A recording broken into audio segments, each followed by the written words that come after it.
Hello everybody, and welcome back to my sunroom here in East Tennessee on this beautiful autumn day.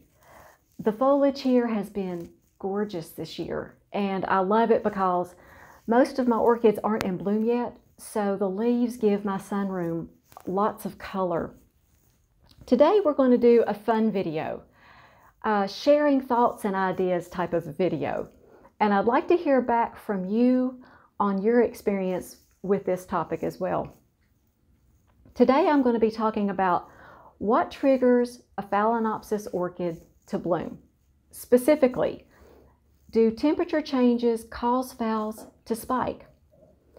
This was a question posed to me by my friend and East Tennessee neighbor, Mary Ann. It's a great question, and it's one that I've been asked so many times throughout the years. I have a bit of a different take on it than my usual answer of the past. Many growers believe that the cooler temperatures do trigger them to spike, and I'm not disputing it. It can be an indicator for the Phalenopsis to bloom. But there are other factors that I've seen in my own orchids that have made me think that it's not always so. It's not an ironclad rule. For instance, here is Phal Purple Dust. She spiked in July with no changes in the temperatures whatsoever. It was really hot here in July, and the temperatures were just stable. So what told her to bloom? I believe part of it is genetics. Did one of her parents bloom at that time, and those genetics are asserting themselves? Maybe. Probably. This phal always blooms by the end of summer, before any of the rest of my phals do. And it's like they're on a schedule. Purple Dust blooms first, then Magikart, and then Legato. And those are always my first three. They develop a rhythm of growing and blooming, and it is very methodical. And here's the next one in line to bloom, my Phal Magikart.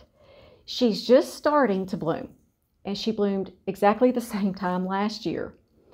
Now you're probably going to ask me, did mine always keep this regular blooming schedule, almost like clockwork? No. I thought that the cooler temperatures automatically cause them to spike, so we get a cool weather pattern in the fall, and I would look at them and I would be like, okay, ready, set, spike. And did they? No, not always. So since it didn't always happen like that, what did I change? About 3 years ago, I started using seaweed extract with my fertilizer. I use it all year long, and it has amino acids that tell what it's supposed to do and when. And it keeps them on a regular schedule, almost like clockwork. So now mine bloom on time, whether there's a change in temperature or not. I believe there's a certain type of the year that they're supposed to spike and bloom, and the orchid's genetics know that. So when you back it up with the amino acids and the hormones that the seaweed extract provide, then the orchids will bloom on time. And you know, if you ask 10 growers about a topic like this one, they're going to give you about 12 different answers. But this is my experience. After 20 years of growing them, I often wondered why the temperatures didn't affect them at all. And then when I started using the seaweed extract and fertilizing them well, then they stay right on schedule. So let me show you all what I use. Okay, I use Grow More seaweed extract, liquefied natural kelp, and I use about 25 drops per gallon almost every time that I water. At that rate, I don't see anything unusual with the blooms, and it keeps my orchids blooming just right on time. So the answer to the question is, I think maybe temperature changes might cause some orchids to spike, but I don't think that it's an ironclad rule. Some of my orchids, they just don't follow rules.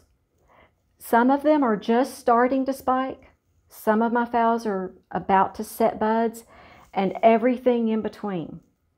I'd also like to hear from you all on this question. Do you notice that the night temperatures cause your phals to spike at the same time? Give me your opinion with experience that you all have had. I know that some of you all are excellent growers, and I'd love to hear from you.